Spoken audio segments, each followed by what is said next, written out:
விஜய் 40, ஏடிஎம்கே 40, 80 சேரும். கண்டிப்பா இதான் நடக்கும்னு சொல்லிட்டேன். அப்புறம் என்ன பேச்சுக்கு வேலையில் அதான் சொன்னேன். நான் பேசுறதெல்லாம் பழிச்சிருக்குன்னு சொல்லி நிறைய பேருக்கு விஜய் அரசியலுக்கு வர்றதுக்கு நான் தான் சொன்னேன்.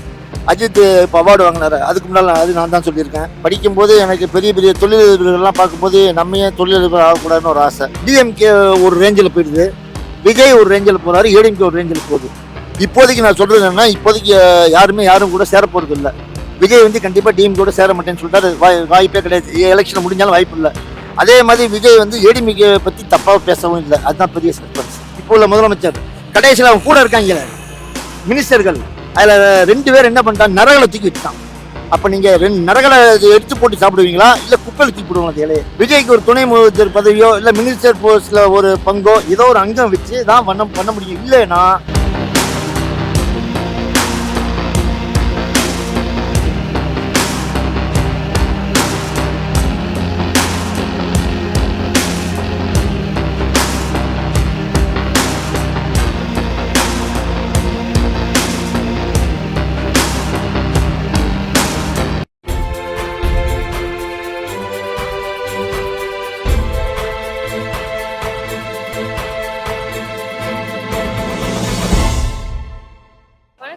வணக்கம். உங்க பேரு? என் பேர் நெல்லை கஜேந்திரன். ஓகே. நீங்க என்ன பண்ணிட்டு இருக்கீங்க? நான் வந்து நியூமராலஜி பார்த்துட்டு இருக்கேன், எண் கணிதம். இப்போ ரீசெண்டாக பார்த்துட்டு இருக்கேன். இதுக்கு முன்னால் வேற நிறைய டைப் ஆஃப் பிஸ்னஸில் இருந்திருக்கேன். என்ன டைப் ஆஃப் பிசினஸ்ல? அதாவது என்னுடைய பயோகிராஃபியே நான் சொல்கிறான்னு நினைக்கிறேன். அதாவது சாதாரணமாக பள்ளி காலத்தில் படித்தேன். படிக்கும்போது எனக்கு பெரிய பெரிய தொழிலதிபர்கள்லாம் பார்க்கும்போது நம்ம ஏன் தொழிலதிபர் ஆகக்கூடாதுன்னு ஒரு ஆசை. அப்போ எனக்கு இன்ஸ்பிரேஷனாக ஆரம்பித்தது வந்து விஜிபி சந்தோஷம். அவங்க தான் எனக்கு இன்ஸ்பிரேஷனாக மனசில் பட்டது. சரி, அவங்க சாதாரணமாக ஒரு பாத்திரமாக வீடாக வந்து விற்று கடைசியில் பெரிய ஷோரூம் ஆக்கி டிவி, ஃப்ரிட்ஜு, வாஷிங் மிஷின்லாம் வைக்கிறாங்களே, நம்ம ஏன் இதை பண்ண முடியாது அப்படின்னு எனக்கு இந்த 10th படிக்கும்போது ஒரு ஃபீலிங்கு. சரின்னு சொல்லி அப்பாட்ட பைசா கேட்டால் என்ன சொல்லுவார்னு தெரியலேன்னு ஒன்று. அப்பா கேட்டால் கொடுப்பாரு. ஏன்னா எது கேட்டாலும் எந்த பொருளை கை நீட்டுலாம் வாங்கி கொடுத்துருக்காரு, அதெல்லாம் மறக்க முடியாது. கேட்கறதுக்கு ஒரு கூச்சம். 2வது அந்த ஏஜ் நம்மகிட்ட இல்லை. ஆசை இருக்குது, தொழில் பண்ணணும்னு ஆசை இருக்குது, அந்த ஏஜ் இல்லை.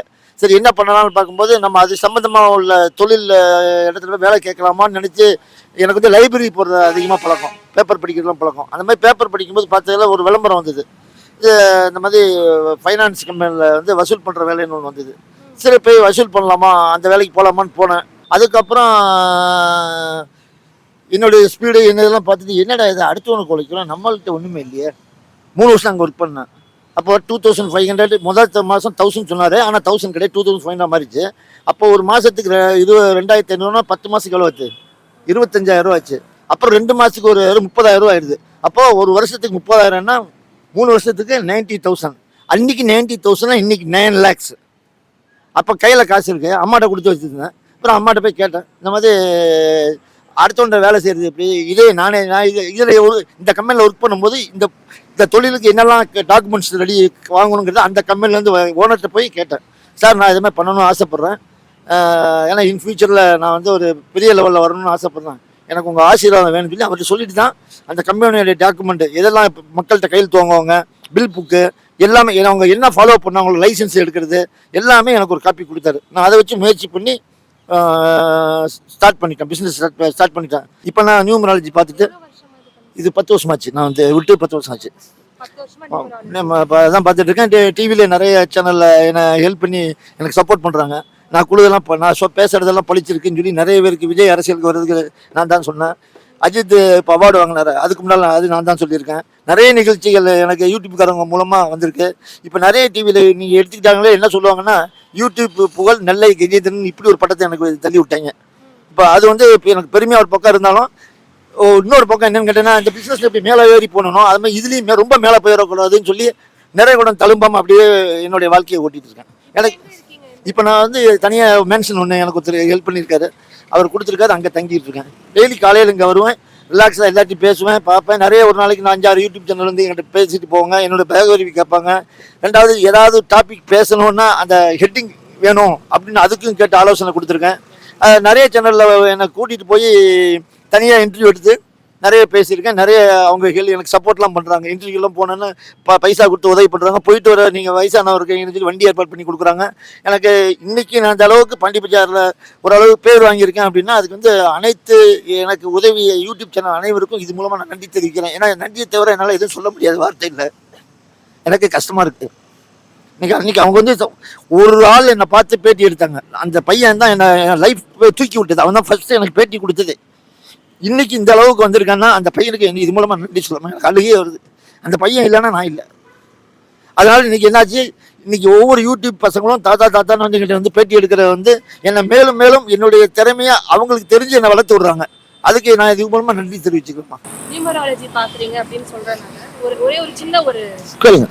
2026 தேர்தல் அது என்ன தேர்தல் அப்படின்னு கேட்டிங்கன்னா 3 துண்டாக பிரியும். இப்போ சொல்லியிருக்கேன். தேர்தல் முடிஞ்சோன்னா நீங்கள் என்கிட்ட திருப்பி வந்து அதை வந்து ரீப்ரூஃபி போட்டு அந்த நேரத்தில் பேசணும் எனக்கு போட்டு காமிக்கணும்னு ஒரு ஆசை. ஏன்னா அப்போ நம்புவாங்க. டிஎம்கே ஒரு ரேஞ்சில் போயிடுது, விஜய் ஒரு ரேஞ்சில் போகிறாரு, ஏடிஎம்கே ஒரு ரேஞ்சில் போகுது. இப்போதைக்கு நான் சொல்கிறது என்னன்னா, இப்போதைக்கு யாரும் கூட சேர போகிறது இல்லை. விஜய் வந்து கண்டிப்பாக டிஎம்கே கூட சேர மாட்டேன்னு சொல்லிட்டாரு. வாய்ப்பே கிடையாது. எலெக்ஷன் முடிஞ்சாலும் வாய்ப்பு இல்லை. அதே மாதிரி விஜய் வந்து ஏடிஎம்கே பற்றி தப்பாக பேசவும் இல்லை. அதுதான் பெரிய சஸ்பென்ஸ். அதுதான் நேரம். அதுதான் விதி வந்து ஏடிஎம்கே ஒரு சேர்ற மாதிரி தான் வந்து விழும். ஏன்னு கேட்டிங்கன்னா மெஜாரிட்டி டிஎம்கே இருந்தான பேர் போயிடுச்சு. இனிமேல் சான்ஸே இல்லை. ஆனால் ஓட்டு இருக்குது. அவங்களுக்கு உண்டான ஓட்டு வங்கி இருக்கும். ஆனால் அவங்க லேடிஸுடைய ஓட்டு இருக்குது பார்த்தீங்களா, பெண்கள் எப்போவுமே வந்து எம்ஜிஆர் காலத்துலேருந்து பார்த்தீங்கன்னா பெண்கள் யார் சாயறாங்களோ அங்கே தான் ஓட்டு. அதனால பெண்களுக்கு நிறைய செலவு கொடுக்குறாங்க. இவர் எல்லாத்தையும் கொடுத்தாரு, சலுகையெல்லாம் கொடுத்தாரு, இல்லைன்னா மறுக்கலை. 98 வகையான சாப்பாடு போட்டார் பெண்களுக்கு. கடைசியில் 99 வகையான சாப்பாடு போட்டார் இப்போ உள்ள முதலமைச்சர். கடைசியில் அவங்க கூட இருக்காங்க மினிஸ்டர்கள், அதில் 2 பேர் என்ன பண்ணிட்டாங்க, நரகளை தூக்கி வச்சுட்டான். அப்போ நீங்கள் நரகளை எடுத்து போட்டு சாப்பிடுவீங்களா இல்லை குப்பையில் தூக்கி போடுவாங்க? அந்த இலையை குப்பையில் தான் தூக்கி போடுவீங்க. அதே மாதிரி அவருக்கு ஆகிப்போச்சு. எடப்பாடிக்கு ஓரளவு அந்த கட்சியோட ஓட்டு இருக்குது. 2வது விஜய் வந்து டோட்டலாக பிரிக்கிறார். இங்கே ஒரு 20, இங்கே ஒரு 20 போட்டால் விஜய் 40 சீட்டில் வந்துடுறாரு. வரேன், விஜய் தனியாக இண்டிவிஜுவலாக ஜெயிக்க முடியாது. பந்தயம் வேணால் கட்டுவேன். இப்போ வந்து உத்தேசமாக 120 சீட்டுன்னு வச்சுங்க. 40 சீட்டு அசைக்க முடியாது ஸ்டாலின்னு வச்சுங்க. இன்னொரு 40 சீட்டு அசைக்க முடியாது ஏடிஎம்கேன்னு வச்சுங்க. இன்னொரு 40 சீட்டு விஜய்ன்னு வச்சுங்க. அப்போ முன்னாங்க பண்ணி 120, 80 இருந்தால் தான் மெஜாரிட்டி.